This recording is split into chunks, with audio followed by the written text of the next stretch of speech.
finally, let's get our third speaker onto the stage, Timandra Harkness, author and broadcaster, author of Technology is Not the Problem. I'm hoping we're going to finish on an optimistic note, talking about how we can move forward with people and technology. Let's see what happens. Timandra. Thank you. Thank you. Hello. I have realized this morning, as I was having a last look over my slides, that I've managed to spell my own name wrong in my own email. I'd love to claim I put this in as an example of human fallibility, but it is actually just human fallibility. So feel free to email me, but you need to spell my name the way my name is spelled, not the way I've put it on my own slide. That was a good start, wasn't it? Don't applaud me for not being able to spell my own name. Bless you. What a lovely audience you are. So, yes, Technology is Not the Problem is my newer book. It's out this year. It's kind of a follow-up to the first book, which is Big Data, Does Size Matter?, which was very much a beginner's guide to big data for people who'd heard the term but weren't really sure what it was, whether it was a good thing, whether they should be interested in it. But it's not really the book I was expecting to write, because I was expecting to write a much more straightforward follow-up, focusing on one thing in particular that technology is doing for us now, which is personalizing everything for us. And so the original working title for this book was The Personalized Century, which I was contrasting with the mass century. And historians, I know you'll be getting very tense here because that's not how history works. But just broadly, looking back 100 years, we were living in the mass century of mass production, everything given to us en masse. Today, everything, thanks to technology, is personalized for us. So I'm just going to give you a couple of quick examples here. This is my favorite example of how mass production has turned into personalized consumption. Not only can we get personalized products and services and personalized marketing and personalized advertising, our dogs can get personalized dog food. And I particularly love this because my parents' dogs have this from this very company.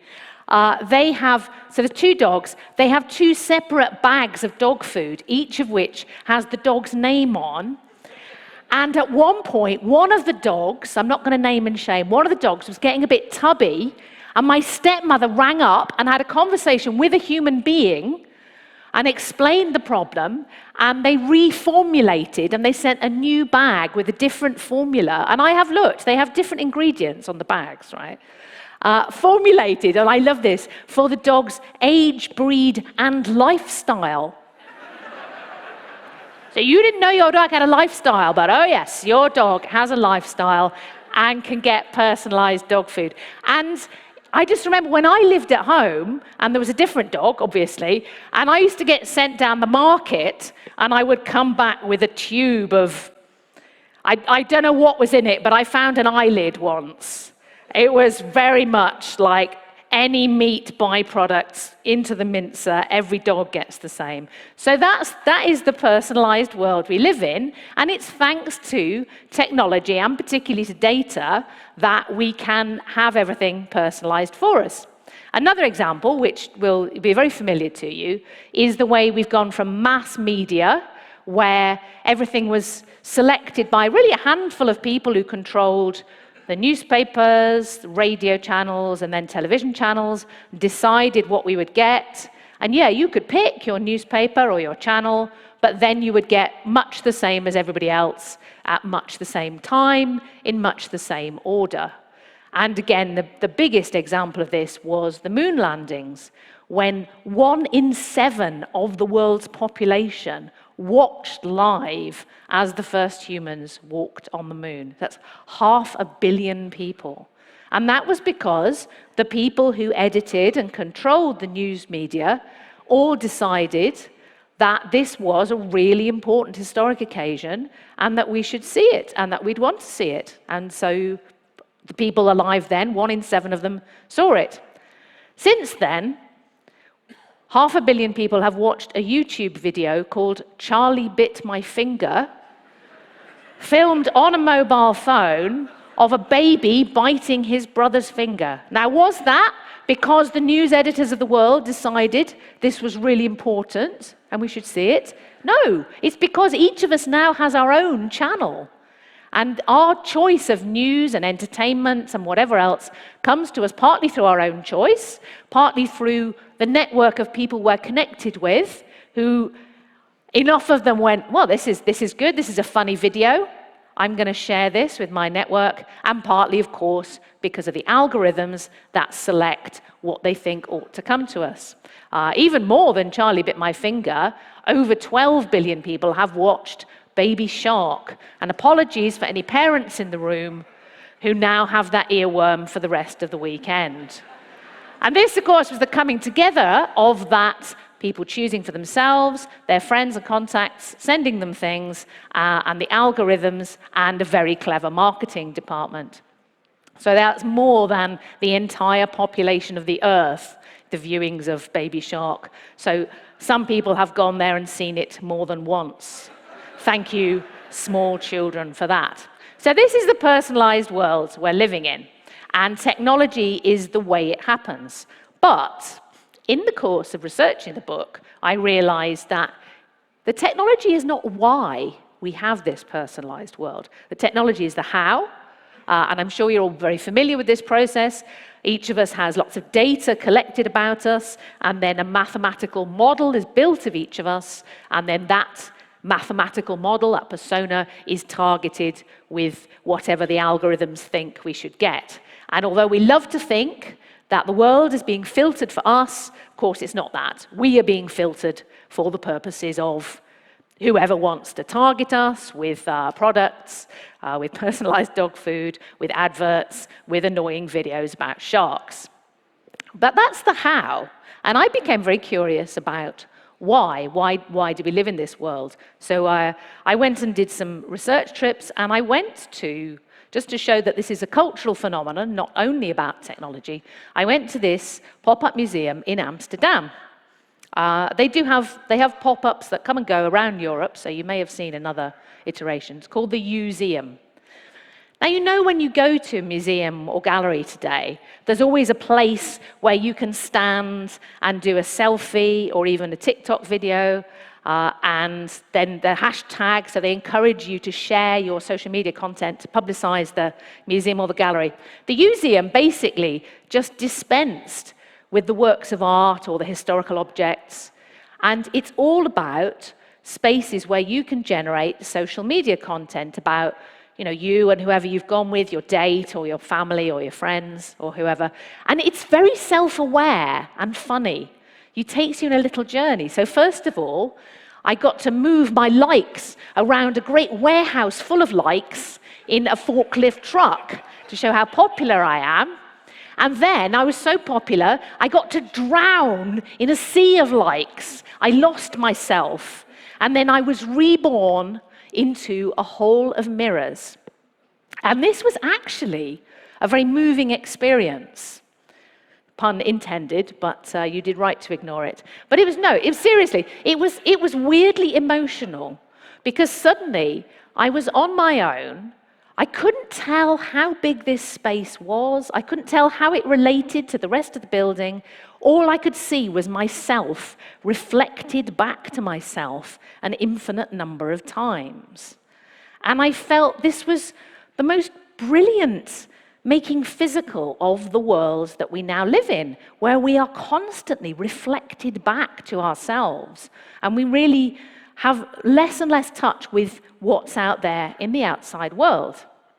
Now, I also went to Rome. And this, you would think, would be the complete contrast to that. Rome, a city where pilgrims have gone for centuries and centuries in search of something outside of themselves, bigger than themselves, older than themselves, something to give a much bigger meaning to an individual human life. And I started off my visit at the Pantheon, which, as you probably know, is a couple of thousand years old, was built by the Emperor Hadrian as a temple to all the Roman gods, then became a church. So it has survived as a physical building by moving with the times of the society that it was living in. So I looked at the website just to find out the opening times. And I was really startled by the message that was on the website from the rector, from the chief priest.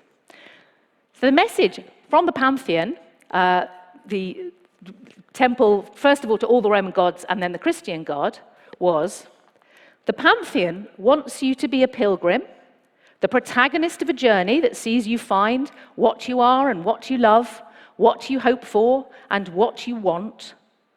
Become a pilgrim of yourself. Seek and find yourself. Let yourself be looked for and let yourself be found. As for us, we just want to be your travel companions. And I thought, this is the transformation of certainly Western civilization.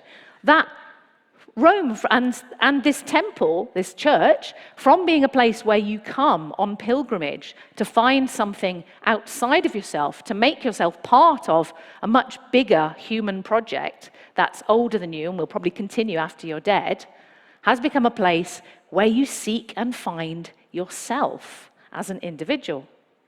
And this, I think, is a transformation. So it's not just about technology, and this is why I've ended up saying technology is not the problem.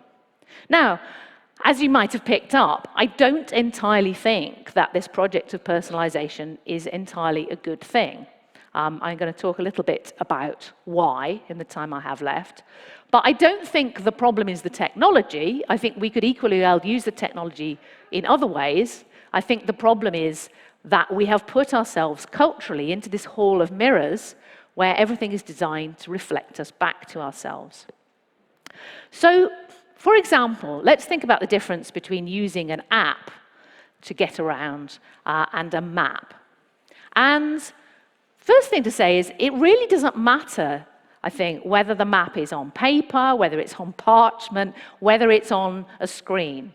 What matters is that if you use a navigation app to get around, you tell it where you are and you tell it where you want to get to, and it gives you only the information you need to get from where you are to where you've said you want to go.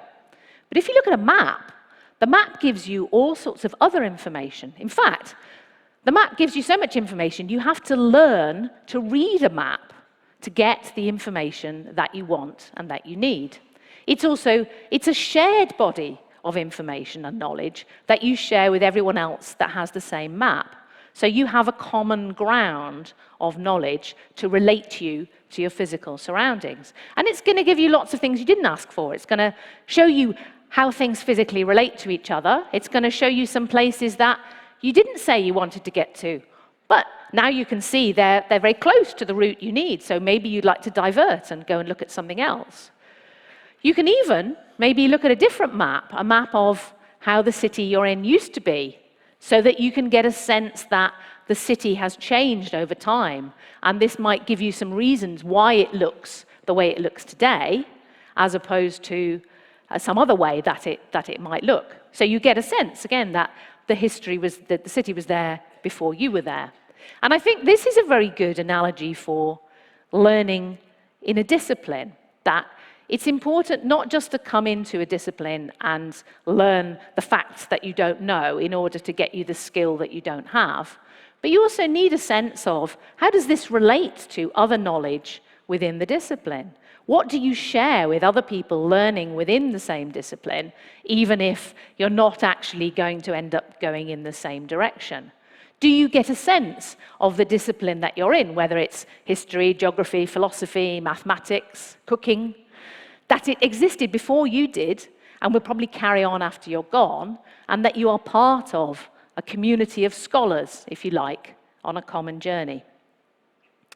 Now, I went to Rome not to look at the Pantheon, in fact, but to interview a monk who is the AI advisor to the Vatican. It's a wonderful job. It's called Paolo Benanti. He wrote a great book called Homo Faber, which is man the maker. And I went to see him. We talked about all sorts of things. We talked about how he was wearing glasses, which were made by humans, but then shaped the way he saw the world. And we talked about how Google would now tag me wrongly as a Roman Catholic because I sat in a monastery garden for 2 hours. But we talked in particular about how humans create themselves. And he used the analogy of these unfinished sculptures by Michelangelo called I Prigioni. They were originally commissioned for the tomb of a pope, and then the commission was downscaled. I don't know if this is familiar to anybody in the room. And so he never finished them. And they're sitting in Florence, in fact. Now, Paolo was trying to explain to me that humans can't create ourselves in the abstract. We can't just decide out of thin air who we're going to be and be that person. But equally, we're not completely determined by our circumstances and our inheritance and what we get from our parents and our culture. So there's a tension between the two. And if you look at these sculptures, there are two things going on. One is that you can see the chisel marks that Michelangelo left that now look like his rough sketch marks for the person that he could see emerging from the stone. And Michelangelo said, the sculpture is in the stone, I just have to free it and let it out. But you also somehow get a sense that the figures are trying to free themselves, that they're trying to emerge from the stone that they're made of. And this is what Paolo Benanti said to me. He said, the rock is there, the rock is given. You're born into a certain place and time in history, you have a certain biology, you have certain parents, whatever your circumstances. That is a given, but what you make of it is something else, and that's what freedom is. That you can either end up with a pile of rubble, or you can end up with a beautiful, well-formed human being. And how you get there, that is between an educator and a student. Because however much data you have on a student, however much machine personalization is going on, the data can only work with the past and the present and by comparing students to other students and make statistical predictions about how that person might turn out. Whereas a great educator can look at a person and see somebody who's not there yet, who doesn't exist yet, the potential historian or geographer or chef or philosopher, and see that person and work with that person with a relationship of trust to bring that person into being. So like these half-formed sculptures trying to fight their way out of the rocks with Michelangelo's care and vision and skill, a student can work with an educator to emerge from what they're given, what they're given to start with, but become somebody completely new, because education should be a transformative experience. And that is the thing that data-driven personalization can't do, because ironically what is lost is the person. What it needs is the human relationship of the educator, using tools, including technology. And I started studying philosophy during lockdown, so shout out Panopto. I learned a lot about early modern philosophy of mind on a lecture screen this big. So the tools can be used for this personal relationship. But what you can't do is capture a student in data and then use that to personalize their experience like a navigation map, because education is not dog food. So I'm going to stop there. Thank you.